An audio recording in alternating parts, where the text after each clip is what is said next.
in the harsh wilderness of Montana Territory, where winter storms can bury a person's dreams as easily as their body, Mara Ellison learned that survival meant expecting nothing from anyone. 8 months pregnant and abandoned by the man who promised her forever, she had made peace with raising her child alone in a one-room cabin, miles from the nearest neighbor. The howling blizzard that swept across the valley that December night seemed like just another test of her resolve. But when she spotted a dark shape collapsed in the snow near a woodpile, everything changed.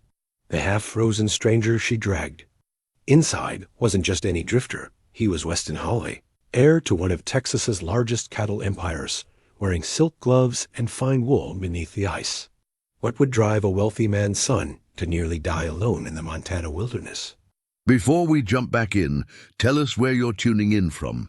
And if this story touches you, make sure you're subscribed, because tomorrow I've saved something extra special for you. Mara Ellison had never intended to become the kind of woman who dragged half-dead strangers from snowdrifts. But life had a way of reshaping intentions, like wind carving stone. The cabin her father built 23 years ago had witnessed his death from consumption, her mother's passing in childbirth, and now sheltered her own uncertain future. Its rough-hewn logs bore the scars of hard winters and harder choices, much like the woman who called it home. The stranger lay unconscious on her father's old cot, his breathing shallow and labored. Steam rose from his damp clothes as the fires. Warmth battled the cold embedded in his bones. Mara had stripped away his ice-crusted outer garments, revealing beneath them the kind of fine wool and tailored cotton that spoke of money, real money, not the handful of coins that constituted her life's savings. His hands, now pale as winter birch, had clearly never known calluses or honest work. Those silk gloves she'd peeled away told a story of privilege that seemed as foreign to her as the Chinese tea the traveling merchants sometimes offered. She pressed her father's hand-carved wooden cross between her palms, a habit born of desperate times. The small crucifix, worn smooth by years of worried fingers, had been Papa's most treasured possession aside from his daughter. "Lord knows I've got enough troubles without adding a stranger's burdens," she whispered to the flickering flames. But even as she spoke the words, her hands were already reaching for another blanket to tuck around his shivering form. The blizzard outside had been building for 3 days, transforming her small valley into a white wasteland that stretched unbroken to the distant mountains. This was Montana Territory in December, when survival became a daily negotiation with forces beyond human control. The wind howled like something alive and angry, driving snow against the cabin's single window until the glass rattled in its frame. Inside, the fire crackled and hissed, consuming precious wood that would need to last until spring's thaw made gathering more possible. Mara's daily routine had become a careful dance of conservation and necessity. Each morning, she'd check the stranger's fever, forcing spoonfuls of broth between his cracked lips when consciousness briefly surfaced. She'd learned to read the signs of frostbite, massaging his fingers and toes with careful attention, praying that no black marks would appear to signal death creeping through his extremities. Between these nursing duties, she maintained the cabin's warmth, rationed her dwindling food supplies, and tried to ignore the growing weight in her belly that reminded her of approaching motherhood. The baby moved restlessly inside her, as if sensing the tension that had settled over their small sanctuary. 8 months along, with perhaps 4 weeks remaining until birth, she faced the terrifying prospect of delivering alone. The nearest neighbor, Mrs. Anderson, lived 6 miles through country that became impassable in weather like this. Dr. Hewitt, in the settlement, was 15 miles away, might as well be 1,500 when snow drifted higher than a horse's belly. Thomas Crawford had promised to stay through the birth, had sworn on his mother's Bible that their child would know its father's name. Those promises had melted away like spring snow when he'd received word that his family's business in Denver required his immediate attention. "I'll send for you once I'm established," he'd said, his eyes already distant with plans that clearly didn't include a pregnant woman and the complications she represented. The $20 he'd left on the table had been intended as comfort, she supposed, but it felt more like payment for services rendered. In the stranger's fevered mutterings, She caught fragments of another world entirely. He spoke of cattle, drives and board meetings, of someone named Eleanor, and of father's expectations. Once, in a moment of particular agitation, he'd gripped her wrist with surprising strength and pleaded, "Tell him I can't marry her. Tell him some things matter more than business." The desperation in his voice had stirred something protective in her chest, a recognition of trapped creatures fighting for freedom. His horse, a fine-boned bay Mare with intelligent eyes, had taken shelter in her small barn alongside her 2 goats and the chickens. The animal bore the kind of breeding that suggested careful selection and considerable expense. Even her saddle spoke of quality craftsmanship, though the silver inlay was now tarnished by weather and hard travel. Everything about the strangers. Possessions whispered of wealth, yet here he lay, as helpless as any beggar dot. The fever broke on the 4th day, leaving him weak but lucid. Mara was stirring a pot of thin vegetable soup when she heard him speak. Her name, though, she was certain she'd never told it to him. Turning, she found dark eyes watching her with an intelligence that made her suddenly conscious of her patched dress and work-worn hands. "You saved my life," he said, his voice rough from disuse, but carrying the refined accent of education and breeding. "Any decent person would have done the same," she replied, though they both knew that wasn't entirely true. The frontier had a way of making decent people choose practical over charitable, survival over sentiment. He struggled to sit up, wincing as his body protested the movement. "I'm Weston Hale," he said, as if the name should mean something to her. When she showed no recognition, something like relief flickered across his features. "From Texas, the Hale Cattle Company." Mara had heard of the big Texas ranches, operations that sprawled across thousands of acres and employed hundreds of men. If he was telling the truth, this man represented more wealth than she'd see in 10 lifetimes. "Long way from home," she observed, ladling soup into a chipped bowl. "Not by choice," he admitted, accepting the soup with hands that trembled slightly. His first spoonful was tentative, but he managed to swallow without difficulty. "I was running from something, someone, a life that wasn't mine to live." The honesty in his confession surprised her. Men of his apparent station usually spoke in careful phrases designed to reveal nothing while seeming to say everything. "Must have been something powerful to drive you this far north in winter," she said, settling into the chair across from him with her own small portion. "An arranged marriage," he said simply, "to a woman I've never loved, for the sake of combining 2 ranch empires. My father believes love is a luxury that men of business can't afford." Mara nearly choked on her soup. The irony was sharp enough. To cut here was a man fleeing a marriage to someone he didn't love, while she carried the child of someone who'd claimed to love her, but couldn't be bothered to stay. "And you disagreed?" "I believe there had to be more to life than doing what was expected, what was profitable." He met her eyes directly. "I still believe that, though I nearly died proving it." Outside, the wind continued its relentless assault on the cabin, but inside, something had shifted. The stranger Weston was no longer just a burden to be nursed back to health. He was becoming a person with hopes and fears that echoed her own in unexpected ways. Both of them had been abandoned by people who'd claimed to care. Both were facing uncertain futures that required more courage than seemed humanly possible. "The storm should break soon," she said, though she wasn't certain she wanted it to. His presence had filled the cabin with something she hadn't realized she'd been missing.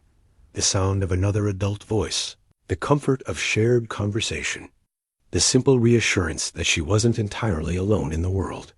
"Yes," he agreed, but his tone suggested he was no more eager for departure than she was for his leaving. "Though I suspect the real storm is just beginning." As if summoned by his words, the baby chose that moment to deliver a particularly forceful kick to her ribs, making her gasp and press her hand to her side. Weston's eyes immediately dropped to her swollen belly, and she saw the moment when understanding dawned. "How long?" he asked gently. "A month, perhaps less." She met his gaze steadily, daring him to judge her as others had. The father had other obligations. Instead of the disapproval she expected, she saw something like kinship in his expression. "It seems we're both refugees from promises that weren't worth keeping." he said. That night, as the fire burned low and the wind finally began to ease its hold on the valley, Mara lay awake, listening to the steady rhythm of another person's breathing. For the first time in months, the cabin didn't feel like a prison or a last refuge. It felt like home, and that terrified her more than any blizzard ever could. Asterisk, the morning brought deceptive calm, with pale sunlight filtering through the cabins, single window and casting long shadows across the rough planked floor. Weston had slept through the night without fever, and when he woke, his eyes held a clarity that spoke of genuine recovery. But with that clarity came a restlessness that made Mara's stomach tighten with an emotion she didn't want to name. He sat up carefully, testing his strength, and reached into his vest pocket with deliberate purpose. What he withdrew made Mara's breath catch a silver pocket watch of such obvious value that it seemed to glow in the morning light. The case bore an intricate engraving of a longhorn's head surrounded by elaborate scrollwork, and beneath it, the name Hale in flowing script. When he opened it, soft chimes played a melody she didn't recognize, but which spoke of European craftsmanship and generational wealth. "My grandfather's watch," Weston said, noting her stare. "Given to him by his father, who received it from his. 4 generations of Hale men have carried this, each one adding to the family legacy." His thumb traced the engraving with practice. Familiarity, each one bound by it. The weight in his voice told her everything she needed to know about that binding. This wasn't a treasured heirloom. It was a golden chain that had passed from father to son, carrying with it expectations and obligations that had shaped every major decision in his life. "You could sell that and live comfortably for years," she observed, though she doubted he'd ever considered such a possibility. "I could," he agreed. "But then I'd be admitting that 32 years of my life meant nothing, that everything I was raised to value was worthless." He closed the watch with a sharp click. Some days, that doesn't seem like such a terrible admission. His honesty was becoming a habit that made her uncomfortable. Men in her experience didn't reveal their doubts so readily, didn't admit to questioning the foundations of their existence. Thomas had been all certainty and grand promises, right up until the moment uncertainty drove him away. This man seemed built of questions rather than answers, and that made him both more trustworthy and more dangerous to her carefully guarded heart. "Tell me about this arranged marriage," she said, settling into her father's old chair with a cup of bitter chicory coffee. Weston's laugh held no humor. "Eleanor Whitman, 24 years old, educated in Boston, accomplished in all the social graces that wealthy young women are expected to master. Her father owns the largest ranch in eastern Texas, and our marriage would create an empire spanning from the Gulf Coast to the Oklahoma border." He paused, staring into the fire. "She's perfectly lovely, perfectly suitable, and I feel absolutely nothing for her beyond polite friendship. Have you told your father this?" "Repeatedly. He believes love is a luxury that interferes with sound business judgment." Weston's fingers tightened around the watch. "He married my mother for her family's connections and has never pretended otherwise. Their marriage produced heirs and expanded our holdings, which he considers the only measures that matter." Mara found herself thinking of her own parents, who had loved each other with a devotion that survived poverty, isolation, and ultimately death itself. Her father had courted her mother with wildflowers and handwritten poems, had spoken her name like a prayer right up until his final breath. "Some of us aren't built for arrangements," she said quietly. "No," Weston agreed. "Some of us are foolish enough to believe in something more." The conversation was interrupted by a sudden change in his expression, a tightening around his eyes that spoke of physical discomfort. When he tried to stand, his legs buckled, and Mara was beside him in an instant, steadying him with hands that had grown strong from frontier life. "You're not ready to travel," she said firmly, though part of her was relieved by his weakness. "Another few days, at least. I can't impose on your hospitality indefinitely." His protest was weakened by the way he leaned into her support, his body's needs overriding his social conditioning. "It's not about hospitality," she replied, helping him back to the cot. "It's about survival. You leave now, in your condition, and I'll be dragging your frozen corpse back here within the hour." The bluntness of her words seemed to surprise him. as if he'd forgotten that frontier life allowed no room for polite deflection. In his world, she supposed, people spoke in careful euphemisms and diplomatic phrases. Here, truth was as essential as firewood, and considerably more scarce. Besides, she added, busying herself with checking his bandages, the nearest town is 2 days' ride in good weather. These roads won't be passable for at least a week. The relief in his expression was quickly masked, but she'd seen it. Whatever he was running from in Texas, he wasn't eager to face it just yet. The knowledge created an intimacy between them that had nothing to do with the physical care she'd provided. They were both refugees, both buying time before inevitable confrontations with the lives they'd left behind. You mentioned obligations, he said, his gaze settling on her rounded belly. What happened to the father? The question she'd been dreading, though she appreciated his directness. Thomas Crawford, a businessman from Denver, who convinced me that love could overcome practical considerations. She continued her examination of his healing frostbite, not meeting his eyes. Turns out practical considerations have a way of overcoming love when circumstances become inconvenient. He abandoned you? The anger in Weston's voice was immediate and genuine, surprising her with its intensity. He had opportunities in Denver that couldn't wait for a baby's arrival, or so he explained it. The old hurt had dulled to a manageable ache, but talking about it still required careful handling. Left me $20 and promises to send for me once he was established. And you believed him? For about 3 days, she admitted. Then I realized that a man who could walk away from his pregnant fiancée had never intended to keep any promises he'd made. Weston was quiet for a long moment, absorbing the parallels between their situations. Both of them had been betrayed by people who'd claimed to love them. His father by demanding a loveless marriage, her lover by abandoning her when love became complicated. The irony wasn't lost on either of them. I'm sorry, he said simply. No woman should face motherhood alone, and no man should be forced to marry someone he doesn't love, she replied. Though I suppose the world is full of people doing things they never thought they'd have to do. That afternoon, he insisted on helping with the daily chores despite her protests. Watching a man who'd clearly never performed manual labor attempt to split kindling was both amusing and touching. His technique was atrocious, his hands soft and unpracticed, but his determination was unmistakable. Each swing of the axe was a declaration of independence from the life of ease and privilege he'd known. There's no shame in letting others do the work, she said after he'd spent 20 minutes producing what she could have accomplished in 5. There's no honor in it either, he replied, wiping sweat from his brow despite the cold air. I've spent 32 years having other people split my wood, tend my horses, even choose my bride. Maybe it's time I learned to do things for myself.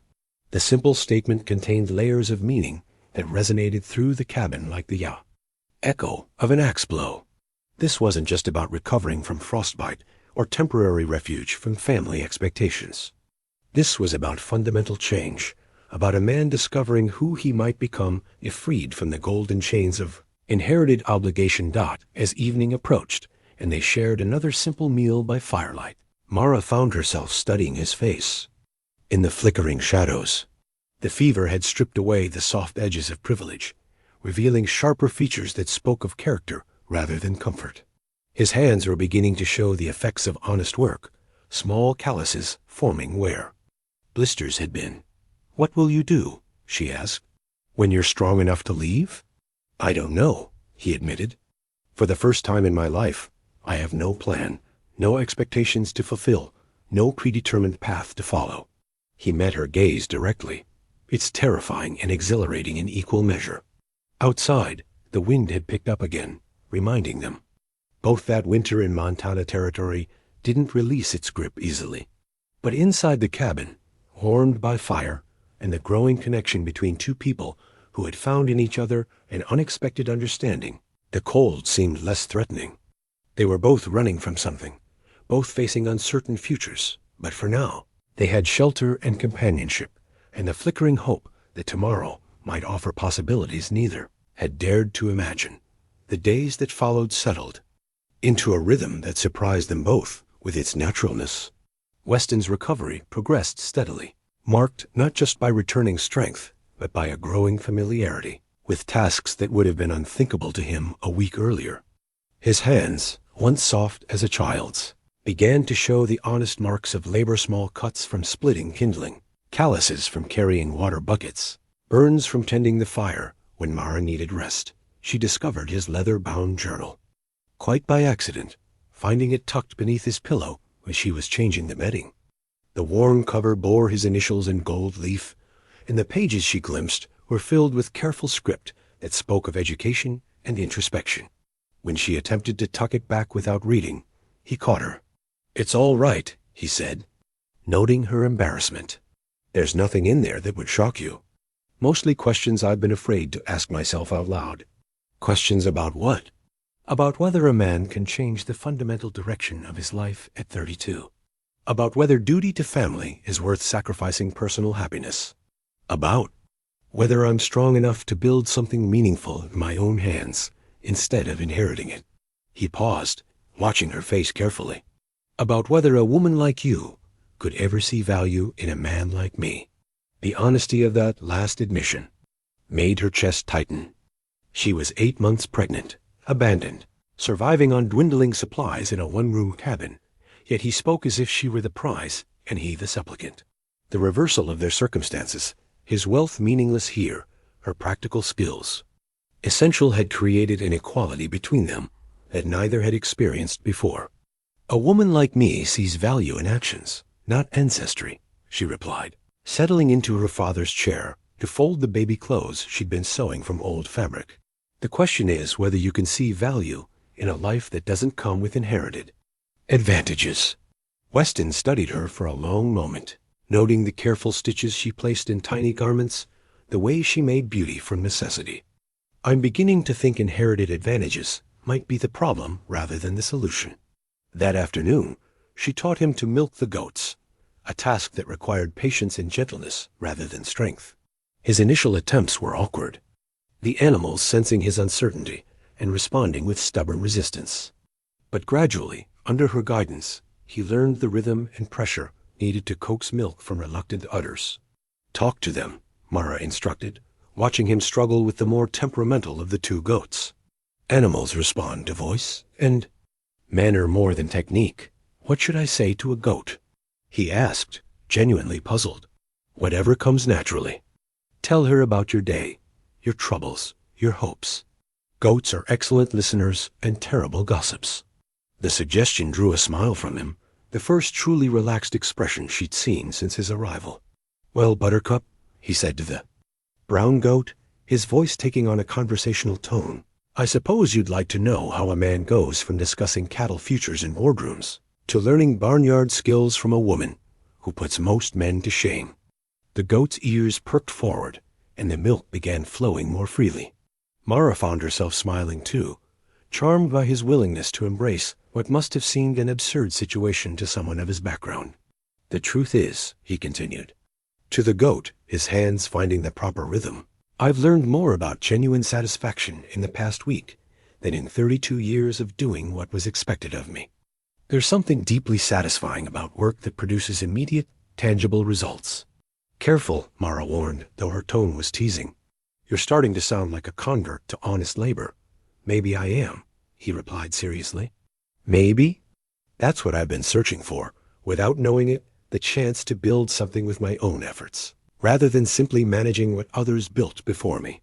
Evening brought storytelling by the fire, a tradition that had developed naturally as they shared simple meals and found comfort in each other's company. Weston proved an engaging narrator, with tales of cattle drives and ranch life that painted vivid pictures of a world vastly different from her frontier existence. But it was the quieter stories that revealed the most his loneliness, despite being surrounded by people. His sense of being trapped in a role that fit him poorly. His growing conviction that there had to be more to life than profitable marriages and business expansion. "Tell me about your parents," she asked one evening, curious about the people who had shaped his conflicted relationship with wealth and duty. "My father is a brilliant businessman who sees every relationship in terms of profit and loss," Weston replied, staring into the fire. He genuinely believes that love is a weakness that interferes with sound judgment. My mother learned to find satisfaction in social prominence and charitable works, accepting that affection was less important than security. Were they ever happy? I think they were content, which my father considers more valuable than happiness. Content people don't make impulsive decisions that threaten family fortunes. He glanced at her. What about yours? Mara's expression softened with memory. They loved each other with the kind of devotion that seems almost foolish when you're young, but starts to look like wisdom as you get older. Papa courted Mama for 2 years before she'd even consider marrying him, said she wanted to be sure. He loved her for herself, and not just her father's land. And did he? He loved her so completely that when she died giving birth to my stillborn brother, he never looked at another woman. Spent the rest of his life talking to her gravestone, like she was sitting right beside him. She wiped away a tear she hadn't realized had formed. He used to say that some people are lucky enough to find their other half in this world, and the rest just have to make do with companionship. The silence that followed was comfortable rather than awkward, filled with shared understanding of the loneliness that came from settling for less than what the heart truly wanted. Both of them had experienced the hollow ache of relationships built on convenience rather than connection, his through family pressure, hers through misplaced trust. I used to think my parents' marriage sounded tragic, Weston said eventually. A brilliant man wasting emotional energy on someone who died years earlier. But listening to you describe it, I'm beginning to think he might have been the fortunate one. How so? He knew what real love felt like. He had something worth grieving for. Weston's voice was quiet, but certain. My parents never experienced anything worth that level of devotion. They made a successful partnership, but they never found their other half. As the fire burned low and they prepared for sleep, Mara found herself watching him with new understanding. This man who had inherited everything was searching for something that couldn't be bought or arranged or passed down through generations. He was looking for the kind of connection her parents had shared, the kind that made all other considerations secondary. The realization both thrilled and terrified her. Thrilled because she recognized in herself the same desperate hunger for authentic love. Terrified because she was pregnant with another man's child, penniless, and facing an uncertain future that seemed to offer little room for the luxury of romantic dreams. But as she lay listening to his steady breathing across the cabin, she allowed herself to imagine, just for a moment, what it might feel like to be loved with the kind of devotion her father had shown her mother. The thought was dangerous, impractical, and utterly compelling. The second week of Weston's recovery brought a thaw that was both meteorological and emotional. The relentless cold that had gripped the valley began to ease, allowing them brief forays outside the cabin's confines. But more significantly, the careful walls they'd each built around their hearts started to show cracks that let in dangerous possibilities. Mara had been working on her mother's wedding blanket each evening, the soft wool growing into something beautiful despite her inexperience with such fine needlework. The blanket was meant for her baby, a tangible connection to the grandmother who would never hold her grandchild. The cream-colored wool bore a pattern of intertwined roses that her mother had started years ago, intending it as a wedding gift that circumstances had never allowed her to complete. "Tell me about this," Weston said one evening, settling beside her chair to examine the intricate work. His proximity sent warmth through her that had nothing to do with the fire crackling nearby. "My mother began it for her own wedding, but never finished. She always said she'd complete it someday when she had daughters to marry." Mara's fingers traced the delicate pattern, each stitch a prayer for the child she'd soon hold. "Now I'm finishing it for my baby, hoping she'll understand someday that love persists across generations, even when people don't." The sadness in her voice seemed to reach something deep in Weston's chest. Without conscious thought, he covered her hand with his own, offering comfort through touch that spoke louder than words. The contact sent electricity between them that neither had expected, a recognition of connection that went beyond shared circumstances or mutual loneliness. "She understand," he said quietly. "Children born from love always recognize it, even when the world tries to convince them otherwise." Their eyes met and held, and in that moment, Both acknowledged what had been growing between them, despite every practical reason why it shouldn't. He was a wealthy heir, running from family expectations. She was a pregnant woman, abandoned by the man who'd sworn to love her. Their circumstances should have made romance impossible. Yet something deeper than logic was drawing them together with irresistible force. The spell was broken by a sharp pain that made Mara gasp and press her hand to her side. The baby had been unusually active lately, her movements becoming more pronounced as space grew scarce. This particular kick, however, was strong enough to take Mara's breath away. "Are you all right?" Weston's concern was immediate and genuine, his hand moving instinctively to support her. "She's just reminding me that she's running out of room," Mara managed, though the intensity of the movement had left her shaken. "The midwife in town said active babies are healthy babies, but I'm beginning to wonder if this one intends to kick her way into the world." "How long since you've seen a doctor?" The question revealed his privileged background as clearly as silk gloves had. In his world, medical care was readily available, pregnancy monitored by professionals, birth attended by skilled physicians. In her world, women managed with folk wisdom, neighbor women, and prayers that nothing went wrong during the most dangerous hours of their lives. "There's no doctor closer than the settlement, and that's 15 miles through country that's been impassable for weeks," she explained. "Most women here rely on experience and hope." The inadequacy of such arrangements clearly troubled him. "What if there are complications?" "Then I deal with them as they come," she said, with the matter-of-fact acceptance that frontier life demanded. "Worrying about what might happen is a luxury I can't afford." But Weston couldn't dismiss his concern so easily. That night, she woke to find him standing by the window, staring out at the moonlit landscape with an expression of deep concentration. The sight of him silhouetted against the pale, light, broad shoulders tense with worry, hair rumpled from sleep-stirred feelings she'd tried to suppress. "Can't sleep?" she asked softly. He turned, and even in the dim light, she could see the conflict in his features. "I keep thinking about what you said, about dealing with complications as they come. In my world, we plan for contingencies, have resources available for every possibility. The idea that you might face childbirth without proper medical care." He trailed off, running a hand through his hair. "It feels wrong to know you're taking such risks alone." "I'm not alone anymore," she said, the words escaping before she could stop them. The admission hung in the air between them, heavy with implications neither was ready to fully acknowledge. Weston crossed the cabin in 3 quick strides, settling on the edge of her cot with careful attention to propriety, even as his emotions clearly urged him closer. "Mara," he said, her name a prayer and a question all at once. "This is foolish," she whispered, even as she made no move to increase the distance between them. "You're running from one impossible situation. You don't need to complicate your life with another." "What if I want the complication?" he asked, his voice barely audible.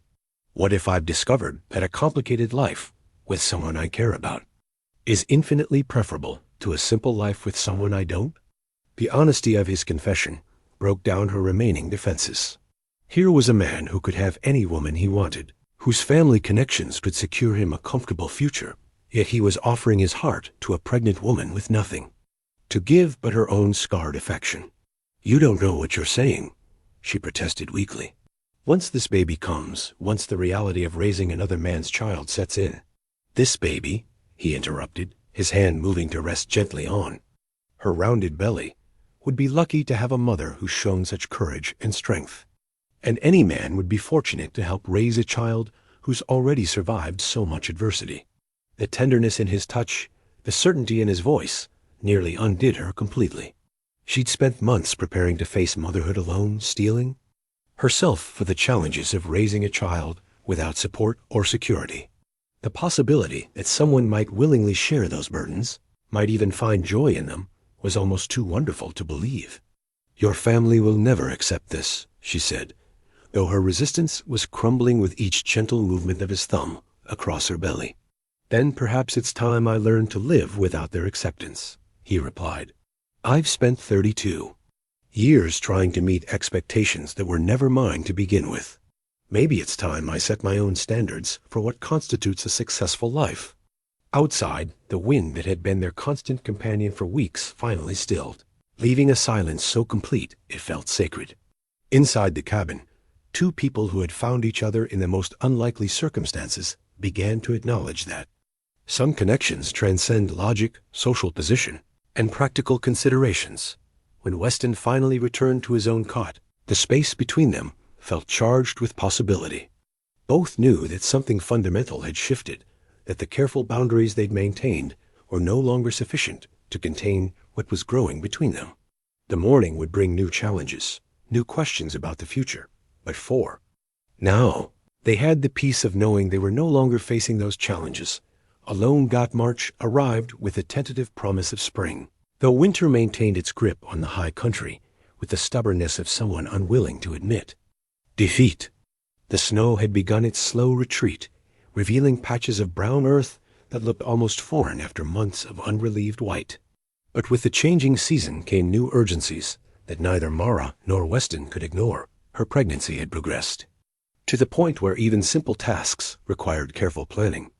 The baby's movements had grown so pronounced that Weston could see them from across the cabin's sudden bulges, appearing and disappearing across her belly as their child shifted and stretched in increasingly cramped quarters. He'd taken to speaking to the baby during quiet moments, his hand resting on Myra's rounded stomach as he shared stories of the world awaiting outside the cabin walls. "She's going to be a strong one," he said one morning, feeling the firm kick that greeted his paw. "Takes after her mother." "Don't be so certain it's a girl," Mara replied, though she found comfort in his assumption. A daughter would face fewer doors closed by circumstance of birth, fewer expectations to fulfill beyond those she chose for herself. The half-finished baby blanket had become a focal point of their evening routine. Mara worked on the intricate pattern while Weston read aloud from the few books in the cabin, her father's worn Bible, a volume of poetry her mother had treasured, and a practical guide to frontier farming that had proven surprisingly useful for a man learning to live by his own efforts. The domestic tranquility of these moments felt both natural and miraculous, a preview of the life they might build together if circumstances allowed. But circumstances, as they both knew, rarely allowed for simple happiness. "I've been thinking about the future," Weston said one evening, setting aside the book of poetry to focus entirely on her. About what happens when travel becomes possible again. The subject they'd been avoiding could no longer be delayed. Spring would bring choices that couldn't be postponed indefinitely. His family would be searching for him, expecting answers about the arranged marriage he'd fled. Her baby would arrive within weeks, requiring decisions about how and where to raise a child whose father had abandoned them both. "You'll return to Texas," Mara said, trying to keep her voice steady. "Face whatever consequences await you there."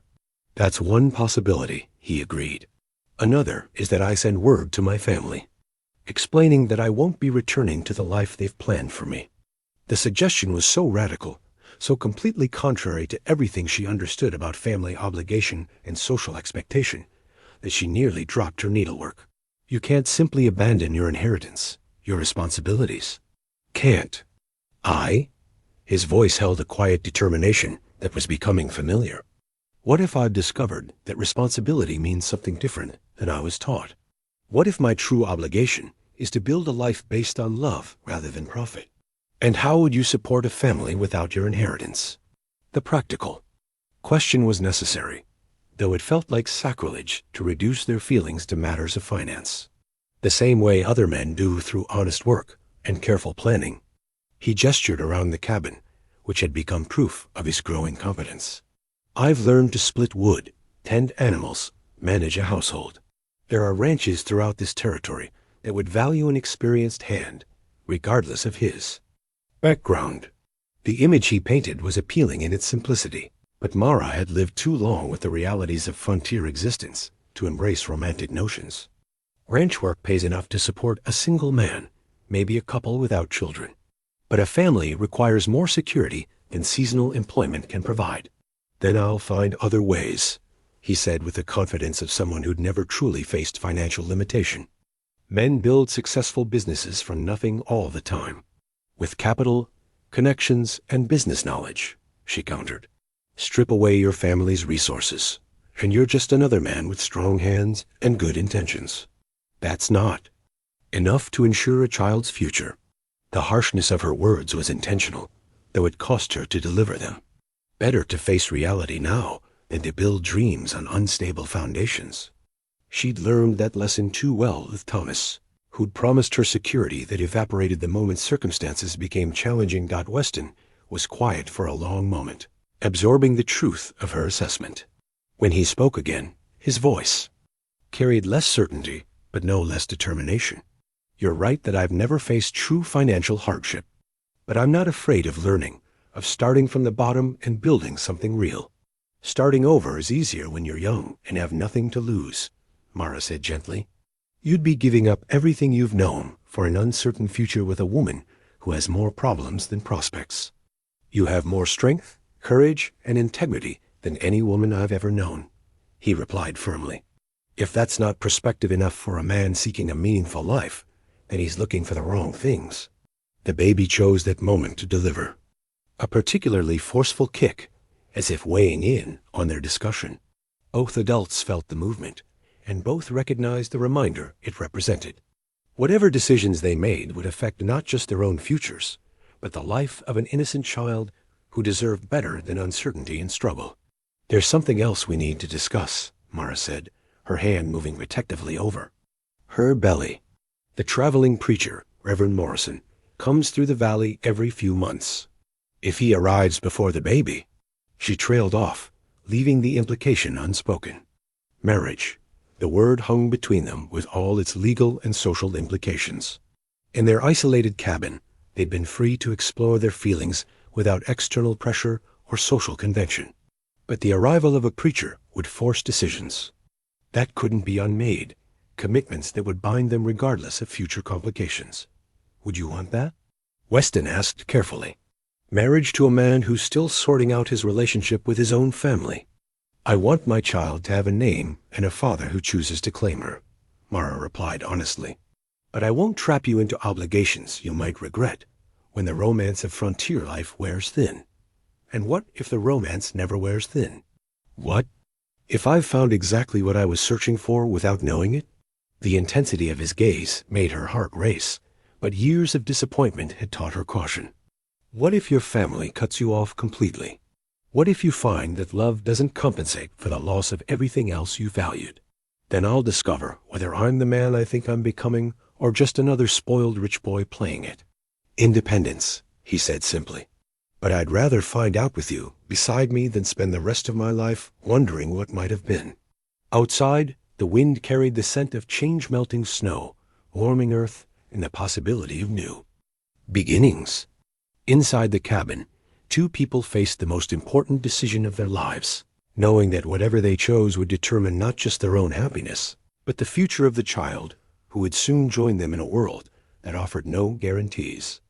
Beyond the strength of the love they could build together, that the arrival of March's second week brought more than warming temperatures. It brought the harsh reminder that their isolated sanctuary couldn't shelter them from the world indefinitely. Mara had been sorting through her few possessions, preparing what little she owned for the baby's arrival, when her fingers closed around the small velvet pouch she kept hidden beneath her mother's Bible. Inside lay Thomas Crawford's gold wedding ring, the band he'd placed on her finger with promises that had proven as fragile as spring ice. She'd kept the ring not from sentiment, but from practicality. Gold held value that might someday mean the difference between survival and starvation. Now, holding it in her palm while Weston worked outside repairing the cabin's winter-damaged roof, she found herself questioning everything she'd believed about love, commitment, and the wisdom of trusting her heart to another man. Mara? Weston's voice came from the doorway, accompanied by the sound of his boots being scraped clean. The Anderson boy is riding up the valley. Looks like he's heading this way. Her fingers closed reflexively around the ring as 16-year-old Billy Anderson approached the cabin on his father's sturdy mare. The Andersons were their nearest neighbors, good people who'd offered help during her father's final illness, and checked on her periodically through the winter. Billy's arrival meant news from the outside world and possibly complications she wasn't ready to face. "Miss Mara," Billy called, touching his hat respectfully as he dismounted. His eyes moved curiously to Weston, taking in the stranger's improved appearance and obvious comfort around the homestead. "Ma sent me to check on you, see how you're faring with the baby coming so soon." "I'm managing well, Billy. Thank you for asking." She tucked the ring into her apron pocket, noting how Weston moved protectively closer without seeming to think. "About it, what news from town?" "Reverend Morrison's coming through next week, planning to hold services at our place before moving on to the settlement." "Ma thought you might want to know, especially with—" Billy's gaze moved meaningfully between her and Weston, drawing conclusions that weren't entirely incorrect. The implications hit both adults simultaneously. A traveling preacher meant the possibility of marriage, but it also meant external scrutiny of their unconventional arrangement. The Valley's residents were generally tolerant of necessity-driven partnerships, but a pregnant woman living unmarried with a man would require explanation or legitimization. "That's kind of your mother to think of me," Mara said carefully. "Please give her my regards." After Billy's departure, the cabin felt smaller, charged with unspoken tensions. Weston busied himself with unnecessary tasks while Mara prepared their midday meal, both avoiding the conversation that Billy's visit had made inevitable. "You kept his ring," Weston said finally, noting the telltale bulge in her apron pocket. "I kept something that might have value if times got desperate enough," she corrected, though the distinction felt hollow even to her own ears. "Is that all it represents?" The question forced her to examine feelings she'd tried to bury beneath practical concerns. Thomas's ring symbolized more than abandoned promises. It represented her fear of trusting again, her terror that love was a luxury she couldn't afford twice in one lifetime. "It represents a reminder," she said honestly, "that men can walk away from their promises when keeping them becomes inconvenient." Weston set down the harness he'd been mending and moved to face her directly. "Do you believe I'm the kind of man who makes promises he doesn't intend to keep?" "I believe you're a good man who's caught up in extraordinary circumstances," she replied. "But I also believe that when those circumstances change, when you're faced with choosing between comfort and struggle, family approval and social exile, you might discover that your feelings aren't as strong as you think they are." The words hung between them like an accusation, though she'd intended them as protection for both of them. Better to acknowledge the possibility of future disappointment than to build hopes that couldn't survive contact with reality. "What would convince you?" he asked quietly. "What would it take for you to believe that my feelings are genuine, that my commitment wouldn't waver when tested?" Before she could answer, another pain gripped her abdomen sharper and more sustained than the baby's usual movements. She gripped the edge of the table, breathing carefully through the discomfort, while Weston watched with growing alarm. "How long have you been having pains like that?" he asked. "A few days," she admitted. "They're probably just the baby settling into position. First babies often take their time." But even as she spoke the reassurance, doubt crept into her voice. The pains had been increasing in frequency and intensity, suggesting that her child might arrive sooner than expected. The prospect of labor beginning before Reverend Morrison's arrival, before any decisions about marriage could be made, added another layer of urgency to their situation. That evening, as they shared what had become their customary fireside conversation, the weight of impending change hung over them like gathering storm clouds. Spring's approach meant the end of their isolation, the return of external pressures and social expectations they'd been free to ignore while winter held the world at bay. "If you married me," Weston said carefully, "would it be for love or legitimacy?" The directness of his question demanded an equally honest answer. "I don't know," Mara said. "I know I care for you more than I thought possible after Thomas's betrayal. I know that watching you split wood and milk goats and read poetry to my unborn child has shown me what partnership could look like with the right person. But I also know that love doesn't pay for food or medical care or the thousand things a child needs to thrive. And I know that asking a man to give up everything he's known for a future that offers no guarantees is asking too much." Weston was quiet for a long moment, staring into the fire with an expression of deep concentration. When he spoke, his voice carried a certainty that surprised them both. "What if I told you I've already made my choice?" What if I said that the past month has shown me more about genuine happiness than 32 years of meeting other people's expectations? I'd say that a month of playing house in a snowbound cabin isn't the same as building a real life together. Then let me prove it, he said, turning to face her fully. Let me send word to my family that I won't be returning to Texas, that I'm choosing to build something here that's mine rather than inherited. The proposal was both thrilling and terrifying. Part of her wanted to say yes immediately, to embrace the possibility of love and partnership that he offered. But the larger part, the part shaped by abandonment and hardship, urged caution. And if they cut you off completely?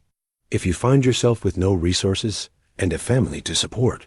Then I'll learn what I'm truly made of, he replied simply. And I'll discover whether love really is stronger than comfort. Outside, the wind that had been their constant companion began to shift, carrying new scents and the promise of change.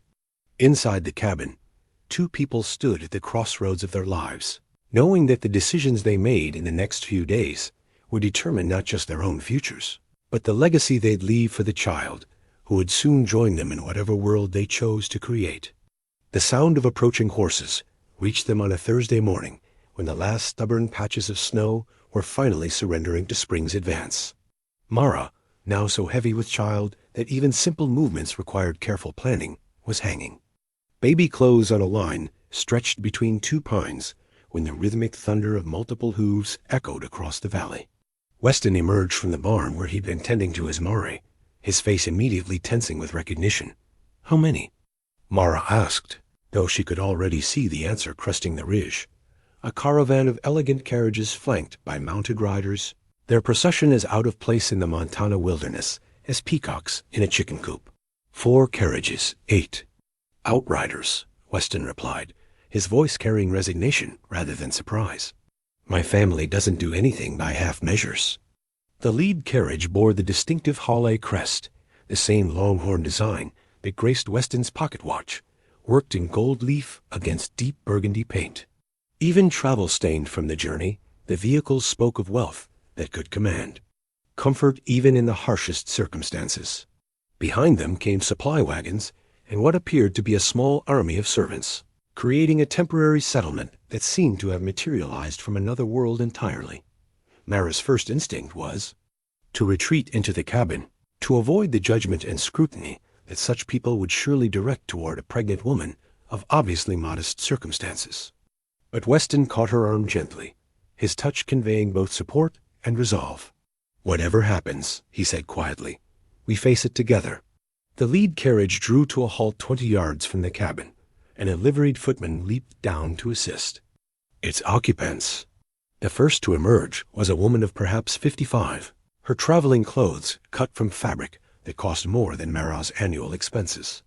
Despite the rigors of frontier travel, she maintained the bearing of someone accustomed to command, her silver hair perfectly arranged beneath a hat that managed to be both practical and elegant.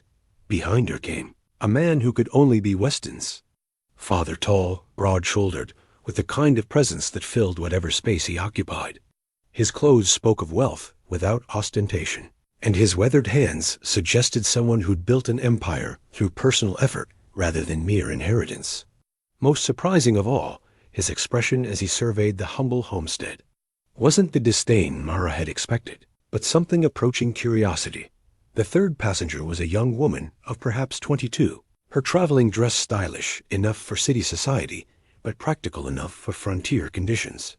She moved with the confident grace of someone who'd never doubted her place in the world, yet her eyes held intelligence and warmth that suggested depth beyond social accomplishment.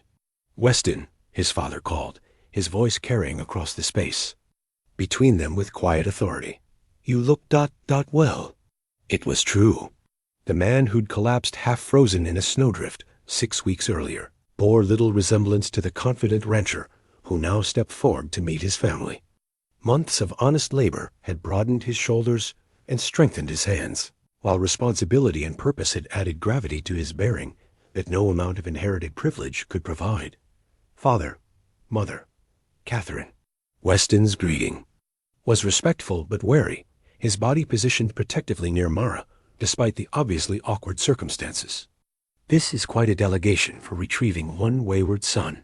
"We didn't come to retrieve you," his mother said, her cultured voice carrying surprising warmth. "We came to meet the woman who saved your life." The unexpected statement shifted the entire dynamic of the encounter. Mara had braced herself for condescension, demands that Weston return to his proper place, perhaps even offers of money in exchange for releasing their heir from unsuitable entanglements. Instead, she found herself being regarded with what appeared to be genuine respect. "Mrs. Ellison," Weston's father said, removing his hat with the courtesy due to a lady of quality rather than a pregnant homesteader. "I'm Charles Hale. This is my wife, Margaret, and our daughter, Catherine. We owe you a debt that can never be fully repaid." "Any decent person would have done the same," Mara replied, the standard response that had become automatic when people thanked her for basic human kindness. "Perhaps," Margaret Hale agreed, "but not everyone would have done it so well, or at such personal cost." Her eyes moved meaningfully to Mara's advanced pregnancy, acknowledging the additional burden that caring for a stranger must have represented. The conversation was interrupted by the arrival of the second carriage, from which emerged a distinguished gentleman in traveling clothes that marked him as legal counsel. He carried a leather satchel that suggested official business, and his deferential manner toward the Hales indicated significant professional standing. "Weston," his father continued, "we've brought someone who needs to speak with both of you. Mr. Patterson has been handling some family business that directly concerns Mrs. Ellison." The lawyer approached with the measured steps of someone bearing news of considerable import. From his satchel, he withdrew a document heavy with legal seals and official stamps, clearly a deed or similar property instrument. "Mrs. Ellison," Patterson said formally, "I represent the estate of Jacob Morrison, your father's brother, who recently passed in Denver. Are you familiar with your uncle's circumstances?" Mara felt the world tilt slightly. She'd known of Uncle Jacob's existence, but had lost contact with him years earlier. When he'd moved west seeking opportunities her father had been too cautious to pursue. "I haven't heard from him since before Papa's death," she managed. "Your uncle accumulated considerable property holdings before his passing," Patterson continued. "Having no children of his own, he left everything to his brother's daughter, you, Mrs. Ellison, including the section of land immediately adjacent to your current homestead." The revelation struck like lightning in clear skies. Not only was she not the penniless widow she'd believed herself to be, but she was apparently the owner of property that would make her one of the more substantial landowners in the territory. But Patterson wasn't finished. "There's more, Mrs. Ellison. The Hale family has been searching for your uncle's heir for several months, intending to make an offer for his land to expand their northern operations.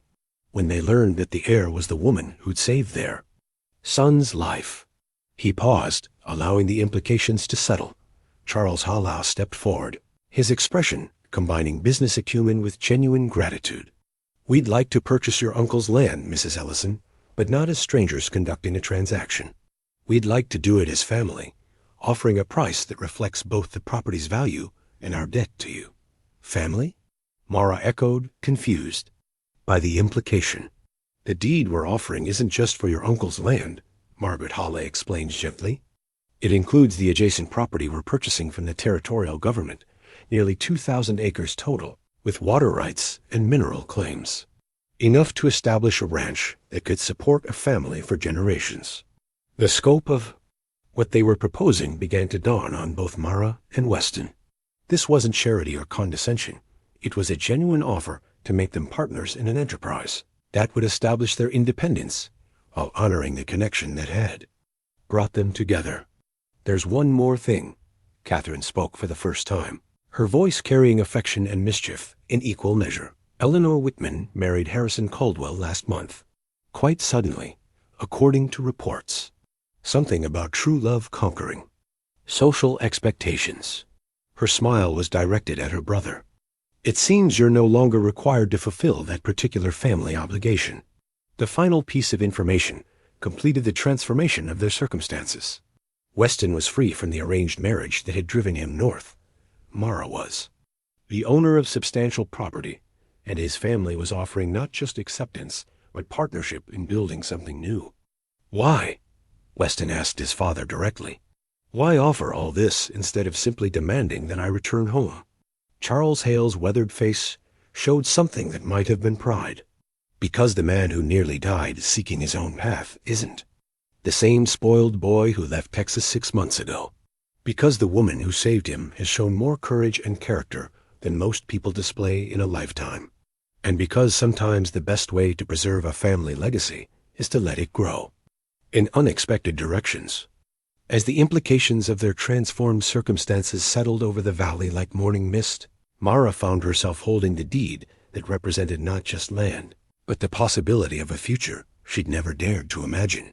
The gold ring, in her pocket symbol of broken promises and shattered trust suddenly, seemed less important than the documents that promised new beginnings. The transformation of their circumstances required an equally dramatic adjustment of expectations, and the Hale family proved remarkably adept at adapting to frontier conditions. Within hours of their arrival, what had been a remote homestead became a bustling temporary settlement as servants erected pavilions for dining and sleeping, created cooking facilities that could accommodate the enlarged party, and established the kind of organized comfort that money and experience could provide even in wilderness conditions. Margaret Hale had taken charge of preparations with the efficiency of someone accustomed to managing complex households, but her attention focused particularly on Mara's obvious need for rest and care. The older woman's concern was genuine rather than performative, born from personal experience with the challenges of frontier childbirth. "Catherine and I have both attended births," she explained to Mara as they sat in the cabin while the men discussed property boundaries and business arrangements outside. "My daughter has been working with the midwives in San Antonio, learning skills that seemed romantic when she was 16, but have proven quite practical." Catherine, who had been examining Mara's makeshift preparations for the baby's arrival, looked up with an expression of professional assessment. "How frequent are your pains?" she asked directly. "Every few hours, but they're not regular yet," Mara replied, though even as she spoke, another contraction gripped her abdomen with increasing intensity. This one was strong enough to make her gasp and grip the arm of her chair, a reaction that didn't escape either woman's notice. "That's changed since this morning," Margaret observed. "Weston mentioned you've been having discomfort for several days." "First babies often take their time," Mara said, reading the reassurance she'd been giving herself for weeks. But the pain that had just passed felt different from the preparatory contractions she'd been experiencing, more purposeful, more insistent. From his vest pocket, Weston's father had withdrawn not just his own pocket watch, but an ornate iron key that gleamed with recent polishing. The key was clearly old, its metal bearing the patina of years and the careful craftsmanship of an earlier era. When he handed it to Mara, its weight spoke of significance beyond mere function. "This opens the strongbox that contains the original deeds to your uncle's property," Charles explained. "But it also opens something more important, the future you and my son will build together, if that's what you both choose." The symbolism wasn't lost on anyone present. Keys represented access, opportunity, the unlocking of possibilities that had previously been sealed away. This particular key offered entry not just to property ownership, but to acceptance by a family whose approval could make the difference between struggle and security. "We're not asking for immediate decisions," Margaret added gently, "but we are hoping you'll consider joining our family officially, not just through circumstance, but through choice." The suggestion of marriage hung in the air with all its legal and emotional implications. But before anyone could respond, Mara was gripped by another contraction that was unmistakably different from those that had come before. This one built slowly, reaching a crescendo that left her breathless and slightly alarmed by its intensity. "How long since the last one?" Catherine asked, her voice taking on the clinical tone of someone with medical training. "Perhaps 20 minutes, Mara managed, though she was beginning to suspect that her careful timeline of weeks remaining before the baby's arrival might be optimistically inaccurate. The afternoon brought a parade of revelations that seemed designed to overwhelm whatever capacity for surprise remained. Charles Hale shared stories of his own father's humble beginnings, a poor Irish immigrant who built the Hale Empire through determination and careful risk-taking rather than inherited advantage. The family's wealth, it turned out, was only 2 generations old, built by a man who'd understood the value of hard work because he'd known the alternative intimately. Your grandfather would have liked you, Charles told Weston, with what might have been the first purely approving statement he'd ever made about his son's choices. He always said that a man who couldn't build something with his own hands didn't deserve to inherit what others had built with theirs. The validation was clearly meaningful to Weston, who had spent months questioning whether his desire for independent achievement represented strength or merely self-indulgent rebellion, learning that his instincts aligned with family tradition. Rather than opposing, it seemed to provide a foundation for confidence that had been missing. But the most significant development of the afternoon was the gradual realization that Mara's labor was beginning in earnest. The contractions that had been sporadic and manageable were becoming regular, intense, and impossible to ignore. By early evening, they were occurring every 15 minutes with a force that left no doubt about their purpose. "We need to prepare for the possibility that this baby will arrive tonight," Margaret announced with the calm authority of someone who'd managed similar situations before. "Catherine, gather your supplies. Charles, send someone to find Reverend Morrison if he's anywhere in the territory." "Why the Reverend?" Weston asked, though his expression suggested he understood the implications. "Because if this child is born tonight, it should be born to married parents," his mother replied matter-of-factly. "And because some ceremonies shouldn't be delayed for the sake of perfect timing." The suggestion that they might be married within hours, with Mara in labor and his family as witnesses, seemed both wildly romantic and utterly practical. The frontier demanded adaptability, the ability to make life's most important decisions quickly when circumstances didn't allow for lengthy deliberation. "Is that what you want?" Weston asked Mara directly, his hand finding hers as another contraction built to its peak. "To be married tonight, with all the uncertainty and chaos that implies?" "I want my child to have a father who chooses to claim her," Mara replied, her words made more poignant by the obvious effort required to speak through increasing discomfort. "And I want to face whatever comes next with someone who's proven he won't run when things get difficult." The decision made, the cabin became a hive of purposeful activity. Catherine took charge of preparing for the birth with supplies that the family's foresight had included in their traveling. Provisions clean, linens, medical instruments, and pain remedies that represented a level of care Mara had never expected to receive. Margaret organized the domestic arrangements that would be necessary for both a wedding and a birth, while Charles sent riders in multiple directions seeking Reverend Morrison or any other qualified clergy who might be within reach. As darkness fell across the valley, the contractions intensified to the point where Mara could no longer participate in conversations or planning. The baby who had been an abstract future possibility was becoming an immediate reality that demanded all her attention and strength. Between contractions, she found moments of clarity in which the surreal nature of their circumstances struck her with almost humorous force. "6 weeks ago, I thought I'd be facing this alone," she told Weston during one of the brief respites between pains. "Now I'm surrounded by more help than most women receive in cities.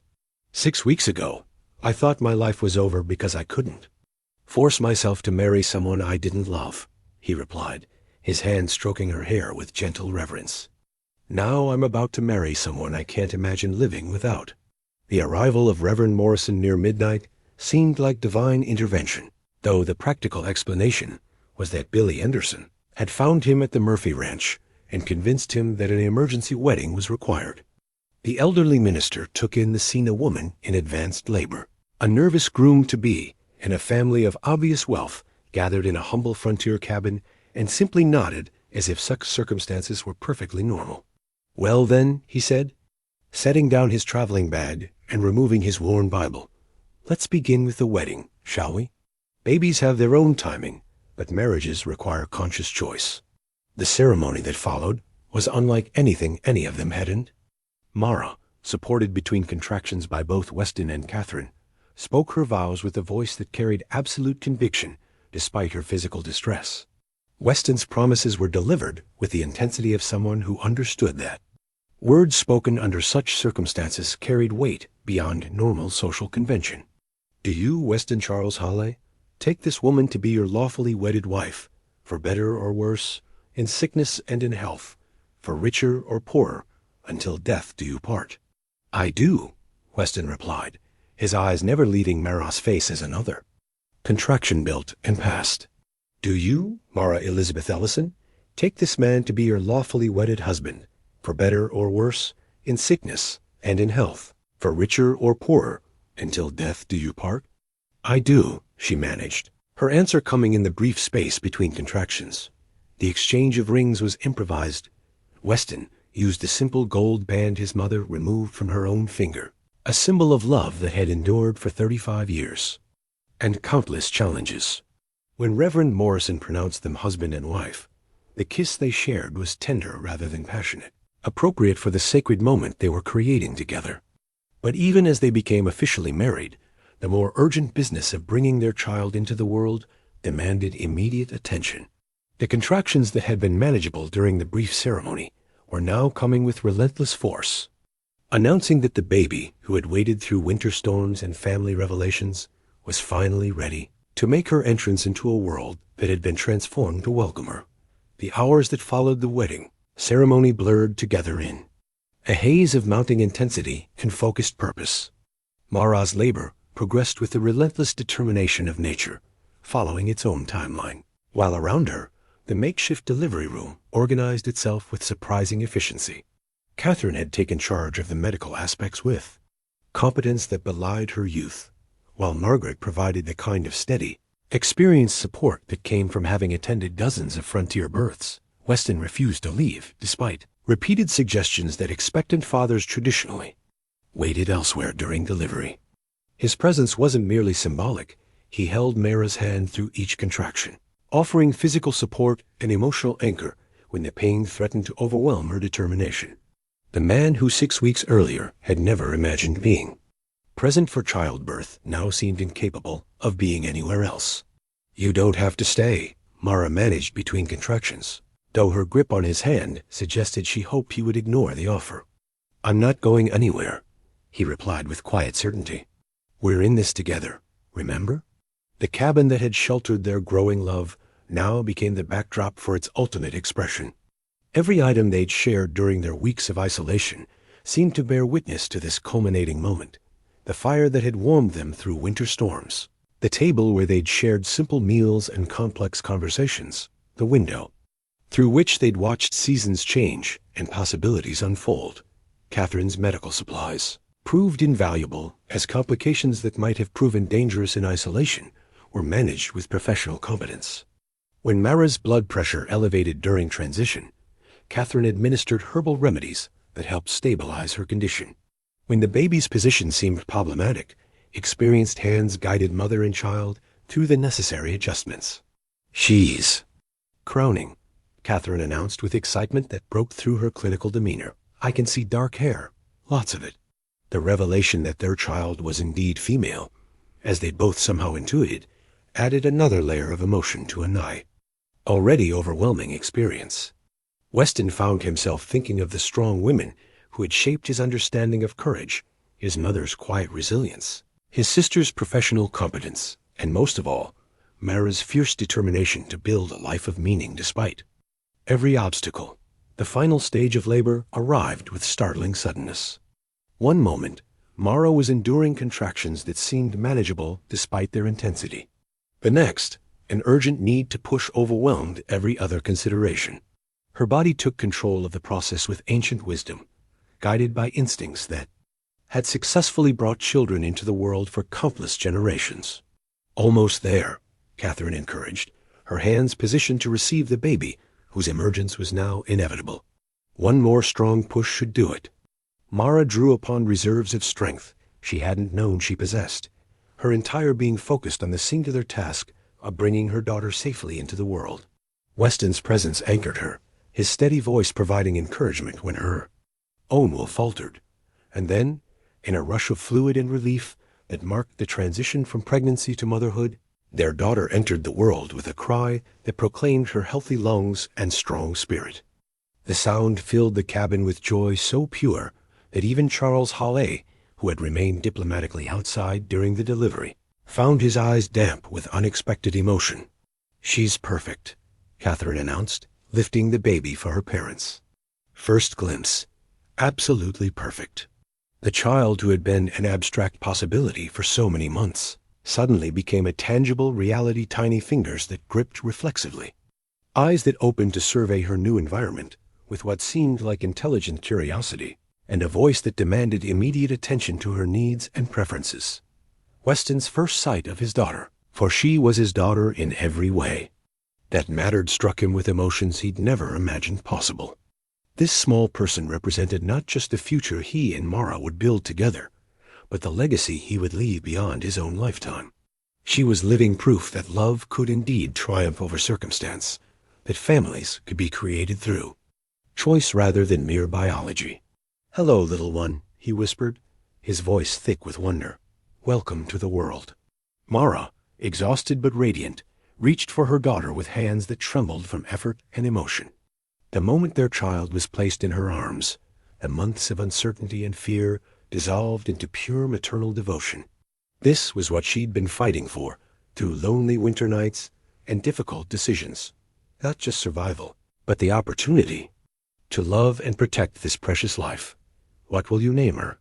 Margaret asked softly, her own emotions clearly affected by witnessing the profound transformation that had taken place in her son. And new daughter in law. Mara looked at Weston, seeking his input on the decision that would give their daughter her identity. They had discussed names during their weeks together, but those conversations had been theoretical, abstract planning for a future that seemed impossibly distant. Now that future had arrived with 10 tiny fingers, and the most beautiful cry either parent had ever heard. "Hope," Mara said simply. "Her name is Hope Elizabeth Hawley." The choice was perfect, a name that honored both the circumstances of her conception and the promise of her future, while acknowledging the family that had welcomed her with such unexpected grace. The hours following Hope's birth transformed the humble cabin into something approaching a royal nursery, though the royalty in question was a 7-pound infant who seemed blissfully unaware of the profound changes her arrival had wrought. Mara, despite her exhaustion, found herself unable to sleep as she watched her daughter's tiny chest rise and fall with the steady rhythm of new life taking root in the world. Weston had positioned himself in the chair beside the bed, his large hands cradling Hope with the careful reverence of someone holding the most precious cargo imaginable. The sight of this man who had fled from one set of family obligations, now embracing another so completely, would have been amusing if it weren't so deeply moving. Every small sound the baby made drew his immediate attention, every minute change in her expression was catalogued and celebrated. "She has your chin," Margaret observed softly, having appointed herself official grandmother and taken the role seriously enough to maintain almost constant vigil. "And those are definitely Hale eyes.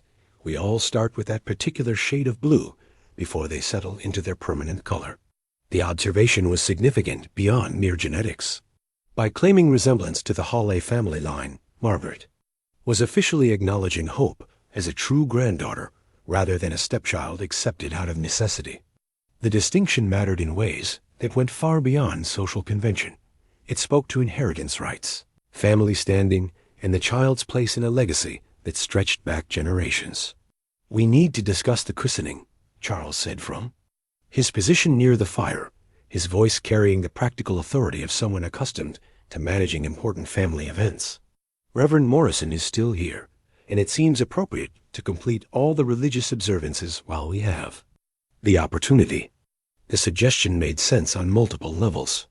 Having Hope officially welcomed into the Christian faith would provide spiritual grounding that both parents valued, while also creating formal documentation of her birth and legitimacy that might prove important in legal matters.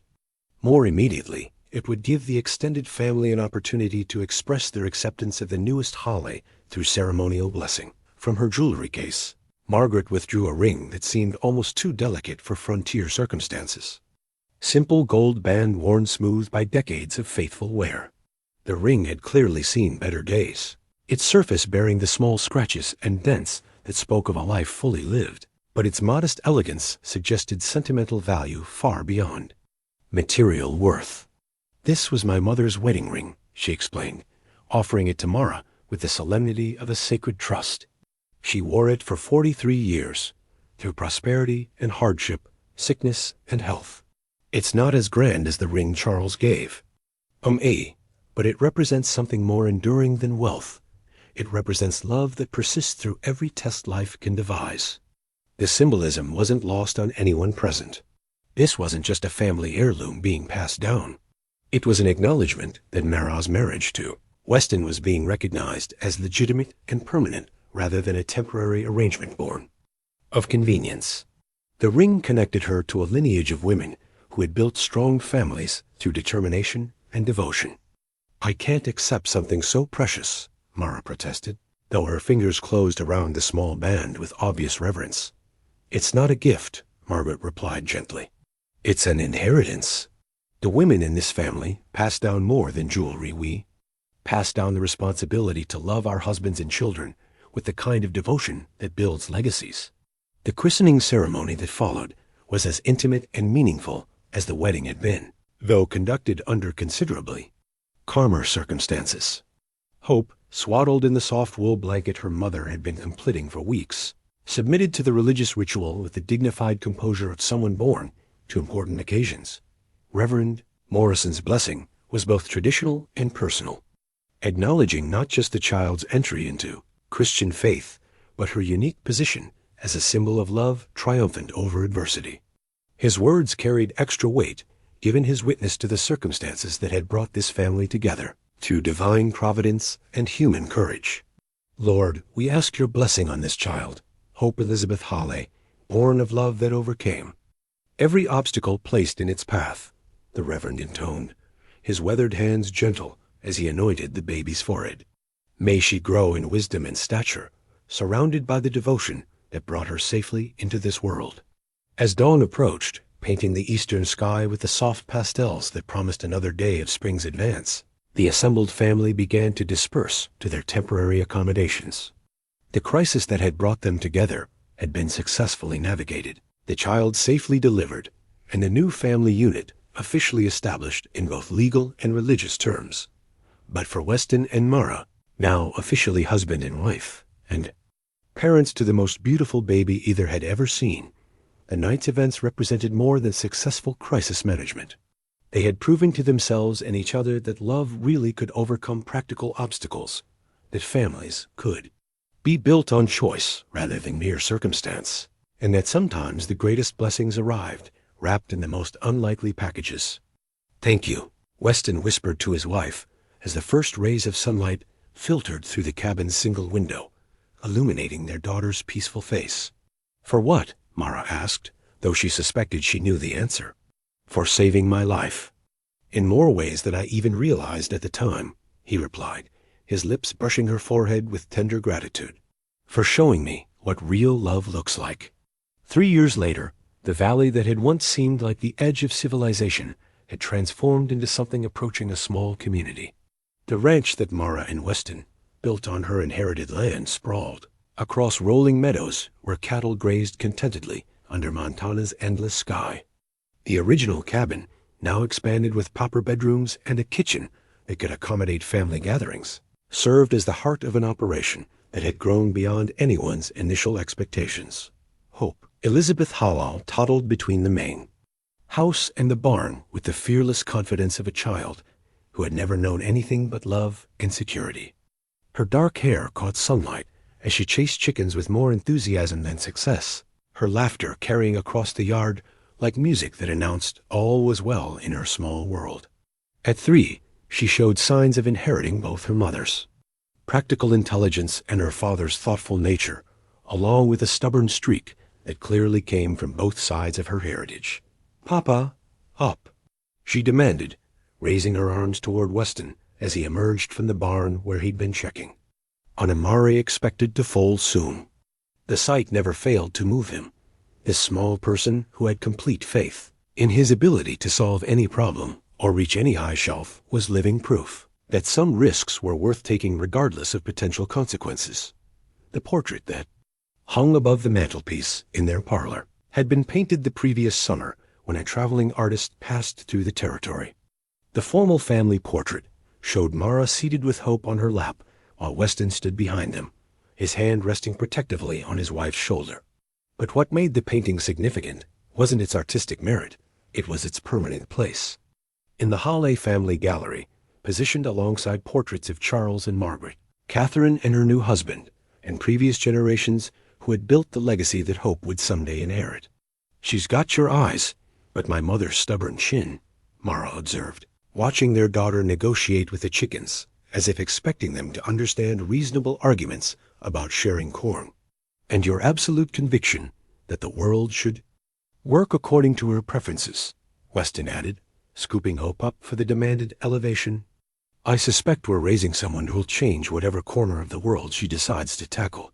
The prediction carried weight because they'd both learned that determination could indeed reshape circumstances that seemed immutable.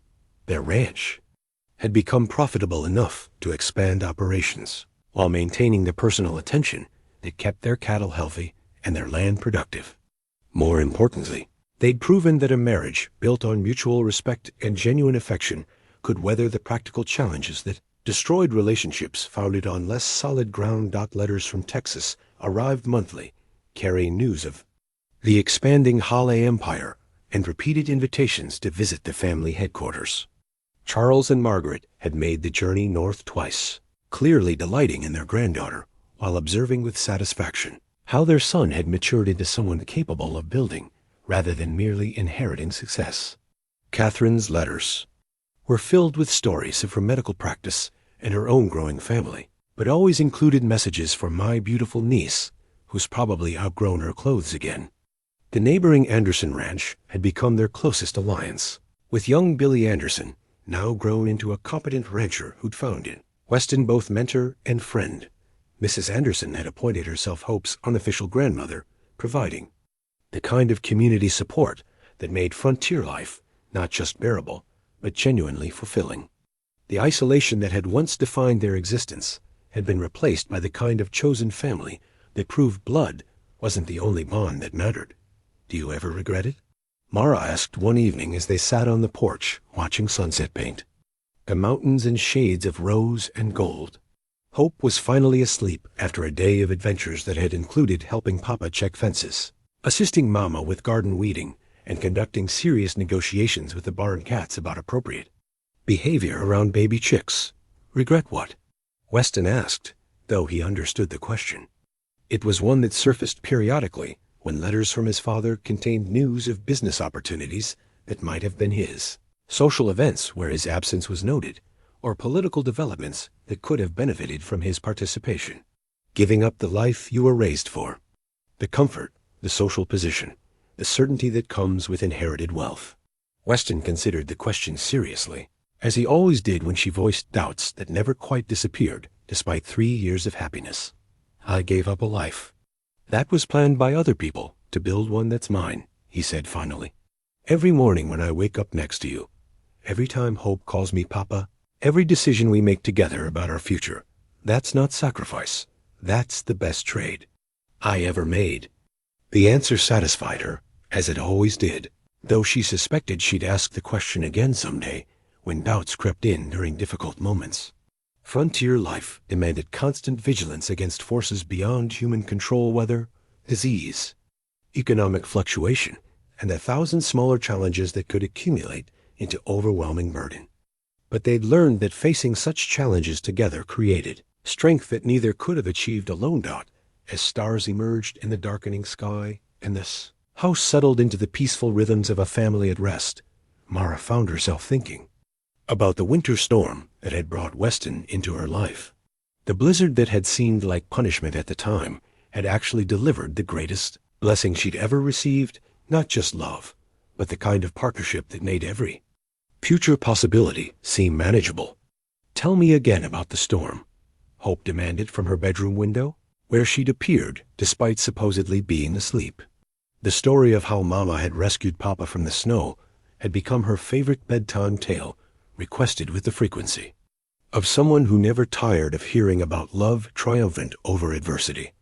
"Once upon a time," Mara began, settling into the familiar cadence of a story that had been told so often it had acquired the weight of family legend. "There was a very brave woman who lived alone in a cabin, and a very lost man who didn't know what he was looking for until he found it in the most unexpected place. As she spoke, Weston joined them at the window, his arms encircling both wife and daughter while the story unfolded once again. Outside, the wind that had once threatened to destroy them now carried the scent of spring flowers and the promise of another season of growth and possibility. Inside their home, three people who had found each other against all odds continued building the kind of love that would echo through generations yet to come.